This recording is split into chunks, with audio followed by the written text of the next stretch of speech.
Welcome to doctor show. நான் உங்க doctor Dhanasekar பேசுறேன். இன்னைக்கு நான் இப்போ ஏவிஎம் ஸ்டுடியோல நின்றுட்டு இருக்கேன். என்னை சுத்தி ஃபுல்லா தண்ணி இருக்கு. எப்படியாவது இந்த அடாத மழையில இந்த ஷோ விடாம பண்ணணும்னு ரொம்ப எஃபர்ட் எடுத்து எல்லா டாக்டர்ஸும் இங்க வந்திருக்காங்க. இங்க ஏவிஎம் ஸ்டுடியோல இவ்வளவு தண்ணி இருக்குன்னா உங்க வீட்டை சுத்தி எவ்வளவு தண்ணி இருக்குன்னு நினைச்சு பார்க்க முடியுது.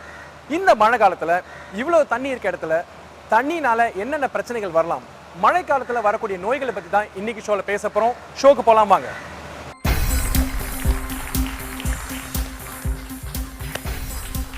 வெல்கம் டு ஹார்லிக்ஸ் வழங்கும் டாக்டர் தமிழ் குடும்பங்களுக்கான பிக் ஹெல்த் ஷோ. இன்னைக்கு தமிழ்நாட்டில் என்னைக்கு பார்க்காத அளவு மழை வந்துட்டு இருக்கு. இந்த மழை அப்படின்ற ஒரு விஷயம் பார்த்தீங்கன்னா போதுன்ற அளவுக்கு சலிப்பே வந்துருச்சு இன்னைக்கு மழையினால. இந்த சோகமான விஷயங்களுக்கு நடுவில் இந்த மழை இப்போ வராம இந்த மழைக்கு அப்புறம் வரப்போற பேராபத்தை பத்தி தான் டாக்டர் ஷோ ஒரு சோஷியல் ரெஸ்பான்சிபிலிட்டியோட டிஸ்கஸ் பண்ண போறோம். இது என்ன அப்படின்னு பார்த்தீங்கன்னா, ஒரு மழை வந்தால் அந்த மழை வந்த பிறகு வரக்கூடிய நோய்கள் என்னென்ன, அதுல இருந்து உங்களை நீங்க எப்படி பாத்துக்கலாம், உங்க குடும்பங்க, உங்க நண்பர்கள், இவங்க எல்லாரும் எப்படி நீங்க நோய் வராம ப்ரிவென்ட் பண்ணலாம் அப்படின்றத இன்னைக்கு ஷோ நம்ம பேச போறோம். முதல்ல டாக்டர் ஜெயபாலாஜி, இவர் ஒரு பொது மருத்துவர். இவர் பொள்ளாச்சியில இருந்து வந்திருக்காரு. ரெண்டாவது டாக்டர் சாருமதி, இவங்க ஒரு ஜெனரல் பிராக்டிஷனர், குடும்ப நல மருத்துவர். மூன்றாவது டாக்டர் மீனாட்சி சுந்தரம், நோய் கூறு வல்லுநர், அதாவது ஆங்கிலத்துல எபிடெமியாலஜின்னு சொல்லுவாங்க. இவர் ராமநாதபுரத்துல இருந்து வந்திருக்காரு. நான்காவது டாக்டர் கஜலட்சுமி, இவங்க ஒரு பொது மருத்துவர்.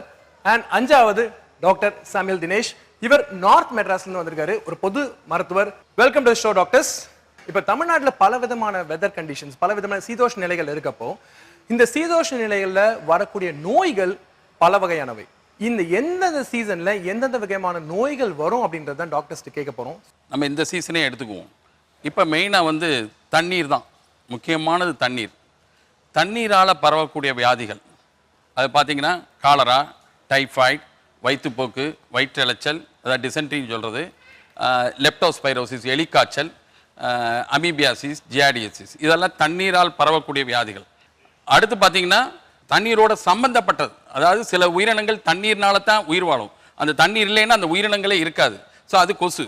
ஸோ அது தண்ணீர் சம்பந்தப்பட்ட வியாதிகள்னு பார்த்தீங்கன்னா ஒன்று மலேரியா, டெங்கு, சிக்கன்குனியா.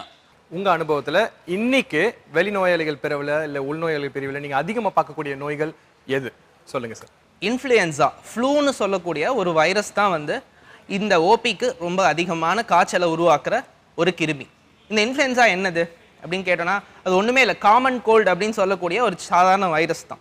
அந்த வைரஸ் இந்த மழை காலத்துலையும் குளிர்காலத்துலையும் அதிகமாக ரெப்ளிகேட் ஆகி அதிகமாக தாக்க ஆரம்பிக்கும். ஸ்க்ரப் டைஃபஸும் நாங்கள் பார்க்குறோம். ஸ்க்ரப் டைஃபஸும் அதுவும் ஒரு type of mite induced infection. அதுவும் இப்போ காமனாக இந்த சீசனில் அதிகமாக பார்த்துக்கிட்டு இருக்கோம். ஓகே, அதை பற்றி கொஞ்சம் சொல்ல முடியுங்களா? என்ன ஸ்க்ரப் டைஃபஸ்ன்றது ஒரு மைட், அது ஒரு விதமான ஒரு பூச்சியினால ஒரு மைட்டுன்ற மாதிரி சொல்லுவோம். அதுவும் ஒரு வகையான ஒரு பூச்சி தான். அது மெயினாக பார்த்தீங்கன்னா கிராசி ஏரியாஸ், எங்கே அதிகப்படியாக நமக்கு செடி கொடிகள் அந்த மாதிரி இருக்கிற இடங்கள், அங்கே தான் அதிகமாக புஷ்ஷி ஏரியாஸ், அங்கே மட்டும்தான் அதிகமாக, இது ஒரு காட்டு பகுதியாக இருக்கலாம், இல்லை நிறைய கார்டன்ஸ் இருக்கிற இடமா இருக்கலாம், அங்கே தான் அதிகமாக இருக்கும். மற்ற ஃபீவருக்கு அட்லீஸ்ட் 2-3-4 டேஸ் நமக்கு ஒரு டைமிங் இருக்குது, ஒரு காம்ப்ளிகேஷனை ப்ரிவென்ட் பண்ணலாம். பட் ஸ்க்ரப் டைஃபஸை பொறுத்த வரைக்கும் ஃபஸ்ட்டு 2 நாள்லேயே அவங்க மூச்சு இறைக்கிறது ஏஆர்டிஎஸ்ன்னு சொல்லுவாங்க. நுரையீரல் சம்மந்தப்பட்ட பிரச்சனையில் சீக்கிரமாகவே அவங்க காம்ப்ளிகேஷனில் வந்துடுறாங்க. இப்போ சளி அப்படின்ற பிரச்சனை ரொம்ப சிம்பிளான ஒரு பிரச்சனை தான். மோஸ்ட்டாக பல பேருக்கு உடனே போயிடுது. பட் இந்த ஃப்ளூ அப்படின்ற இந்த பிரச்சனையை பேசுகிறப்போ இதை தடுக்கக்கூடிய வழிமுறைகள் என்ன சார்? உங்ககிட்ட ஸ்டார்ட் பண்ணுறோம். நிறைய பேர் தப்பான கருத்து வச்சிருக்காங்க, ஃப்ளூ காற்று மூலியமாக மட்டும் பரவுதுன்னு. அது ஒரு தப்பான கருத்து. ஃப்ளூ இன்னொரு முக்கியமான எப்படி பரவுது அப்படின்னு பார்த்தோன்னா, ஒரு ஃப்ளூ இன்ஃபெக்டடாக இருக்கிற ஒருத்தவங்களை தொட்டுட்டு அவங்க கையில் அந்த கையை வச்சு நம்ம கை கழுவாமல் நம்ம முகத்தில் வைக்கிறதாலேயோ மூக்கு பகுதியில் வைக்கிறதாலேயோ ஸ்கின் மூலியமாக கூட இந்த ஃப்ளூ வைரஸ் நம்மளே தாக்குது.